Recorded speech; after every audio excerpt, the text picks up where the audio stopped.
with you guys? What's going on, guys? God damn, this little ass stage I don't even have. I'm vaccinated. I feel like I gotta start this set off with letting you guys know I'm vaccinated. I don't care if you're not vaccinated, but I am. And one of the main reasons I got vaccinated is I don't use condoms. And I know my body. And I can only dodge one virus at a time. So I had to make a business decision. I did. I don't care if you're not vaccinated. I just wish unvaccinated people had better reasons for not being unvaccinated. Like if you were just like, yo, I don't really trust the government, they be on some fuck shit sometimes. As a black man, I'd be like, nigga, you right. But people say the dumbest shit for why they're not vaccinated. Like my brother was like, yeah, I'm not taking the jab because I don't want them to put a chip inside of me and know where I am at every moment. And I was like, aren't you on probation? And he was like, yeah, but I don't be checking in. I said, you're going to jail tonight. This is bullshit. I do like being vaccinated though, because I get to do all of this shit that I couldn't do in 2020. Being vaccinated is like living in the past while living in the future all over again. I fucking love it. I absolutely love it. Like just this past weekend, actually yesterday, on Friday, I went to Target, I went to Trader Joe's, and then I went to my personal favorite, the Container Store, and I realized that my transformation into a white woman is almost complete. Close. I just gotta get into LaCroix and I'll be in there. Being vaccinated means that I can try new shit. Once I got vaccinated, I started some new hobbies. Very recently, I started to do Brazilian Jiu-Jitsu. And if you've ever seen the UFC, then you've seen Brazilian Jiu-Jitsu. But if you haven't, Brazilian Jiu-Jitsu is a ground-based martial art where practitioners use precision, leverage, timing, and angles to control and submit their opponent.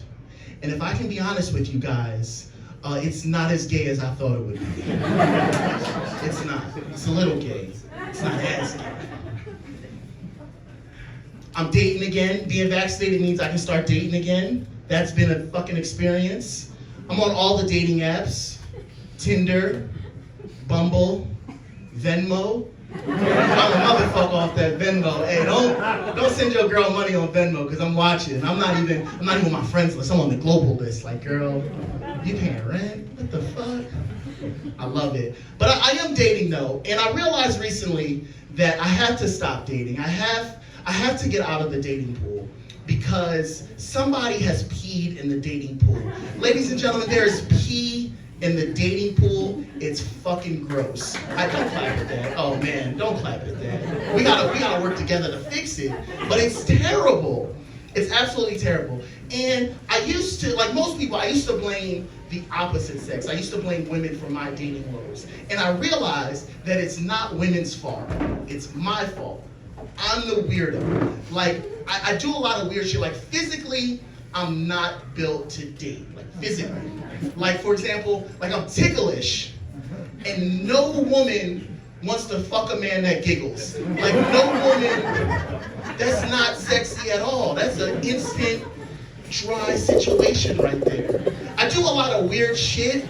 Like I like to watch all of my TV shows with closed captions. But I date women that don't know how to read. And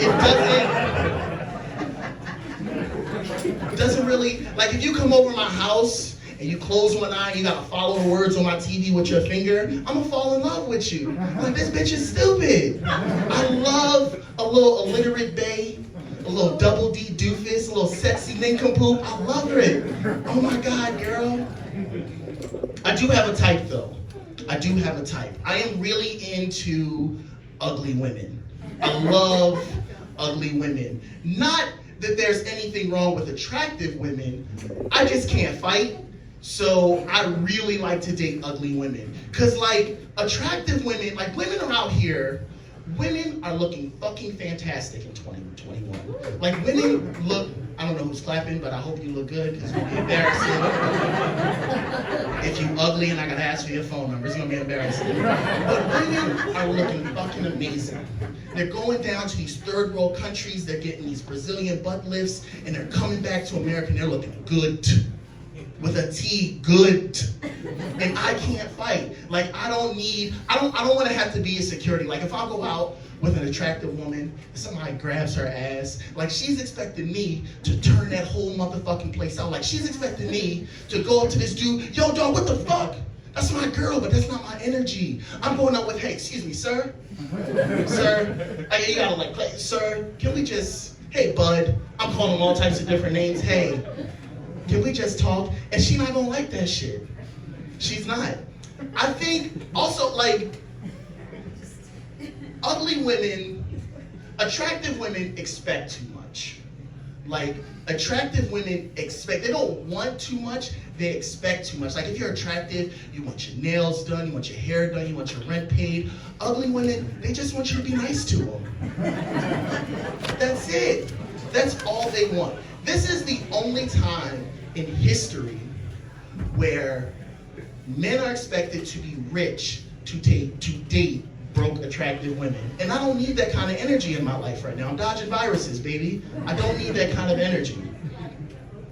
Like, for example, I asked this girl out for brunch one day, right? This ugly girl. I asked her out for brunch, and you would think she hit the lottery. She put her hands over her mouth, she gasped. Oh my God.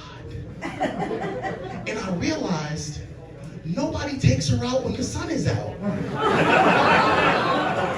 I know that. She's only used to 2 a.m. what are you doing text messages.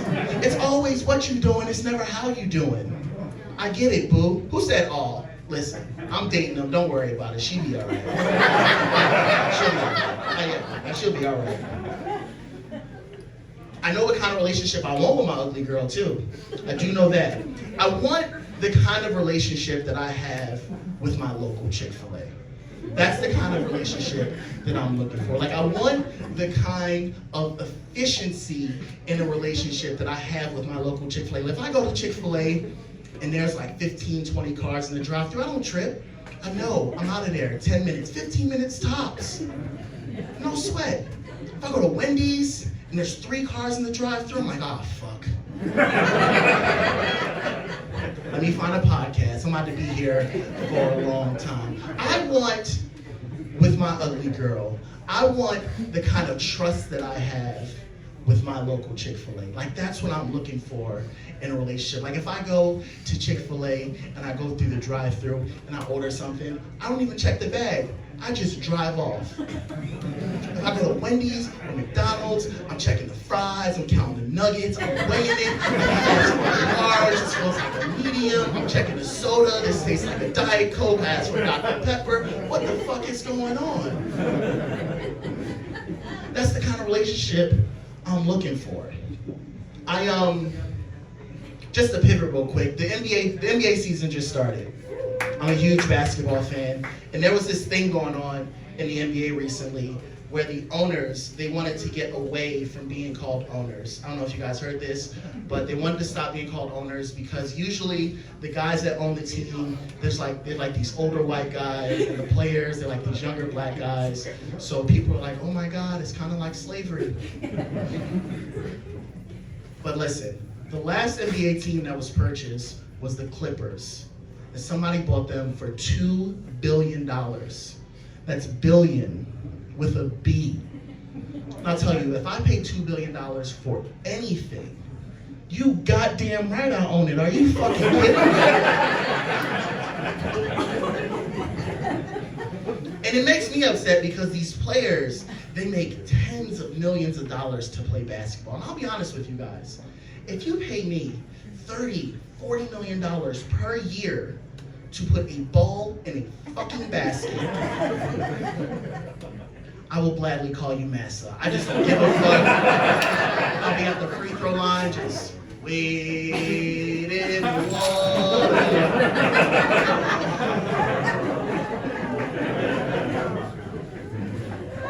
Wait, it's just something I don't understand. I recently bought a condo too. I recently bought a condo in DC.